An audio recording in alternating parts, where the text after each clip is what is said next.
వార్తా విశేషం ఇప్పుడు చూద్దాం.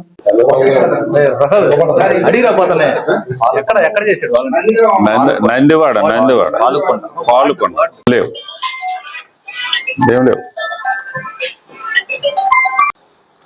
ఎఫ్ఐఆర్ ఉంది కదా,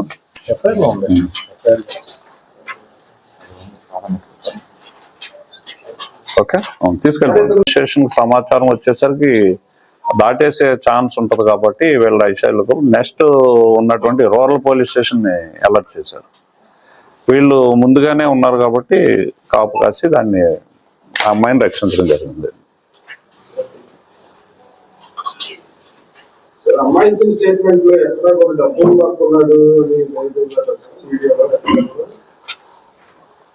అయిపోయిందా ఫోటో?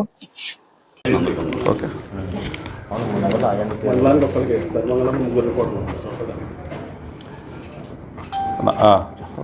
నమస్తే అండి. ఇప్పుడు శక్తి యాప్ అనే ఒక యాప్ ఇటీవల ప్రవేశపెట్టడం జరిగింది. ఈ శక్తి యాప్ ద్వారా ఎవరైనా ఆపదలో ఉన్న మహిళలు వాళ్ళు ఆ శక్తి యాప్ని డౌన్లోడ్ చేసుకుని దాన్ని ఉపయోగించినట్లయితే వెంటనే అది డీజీపీ గారి దగ్గర ఉన్నటువంటి కమాండ్ కంట్రోల్కి ఆ ఇన్ఫర్మేషన్ వెళ్తుంది. అక్కడ నుండి కన్సర్న్ పోలీస్ స్టేషన్కి ఆ సమాచారం వెళ్తుంది. ఆ సమాచారాన్ని బేస్ చేసుకుని ఆపదలు ఉన్నటువంటి స్త్రీలని కాపాడడానికి అవకాశం ఉంటుంది.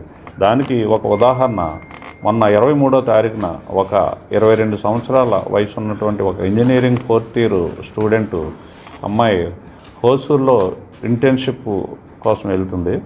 ఇంజనీరింగ్ స్టూడెంటు ఆమె విజయవాడ రైల్వే స్టేషన్కి కుప్పం వచ్చి, హోసూరు నుండి కుప్పం వచ్చి కుప్పంలో శేషాద్రి ఎక్స్ప్రెస్ ఎక్కి విజయవాడ చేరుకుంటుంది.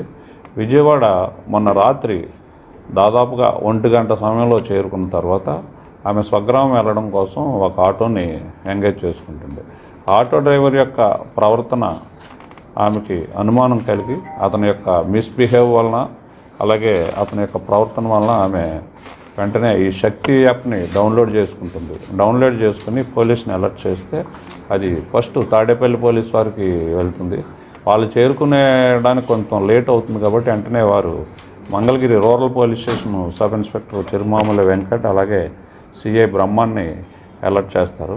వీళ్ళు ఆ సమాచారం బట్టి వాళ్ళు ఆ శక్తి యాప్ యొక్క లొకేషన్ను బేస్ చేసుకుని ఆ ఆటోని వెంబడించి ఆ ఆటోలో ఉన్నటువంటి స్త్రీని వెంటనే కాపాడగలుగుతారు. అయితే అతను ఆటో అక్కడ వదిలిపెట్టేసి పారిపోతాడు. ఆ వ్యక్తిని ఈరోజు అరెస్ట్ చేసి రిమాండ్కి పంపిస్తున్నాం. అతని పేరు ఫణీంద్ర, బొమ్మనపల్లి ఫణీంద్ర. ఇతని వయసు 28 సంవత్సరాలు. కృష్ణా జిల్లా నందివాడ మండలం పాలుకొండ గ్రామం. ఇతను గతంలో వార్డు వాలంటరీగా పనిచేశాడు. ప్రస్తుతం ఆటో డ్రైవర్గా పనిచేస్తూ తాడేపల్లిలో నివాసం ఉంటున్నాడు. ఇతను ఈ అమ్మాయిని ఆటోలో ఎక్కించుకున్న తర్వాత మిస్బిహేవ్ చేసినట్లుగా కూడా అంగీకరించాడు. ఇతని దగ్గర నుండి ఆటో, అలాగే ఇతని సెల్ ఫోను, అలాగే అమ్మాయి దగ్గర దోచుకున్నటువంటి 2000 రూపాయలు నగదును కూడా సీజ్ చేసి అరెస్ట్ చేయడం జరిగింది.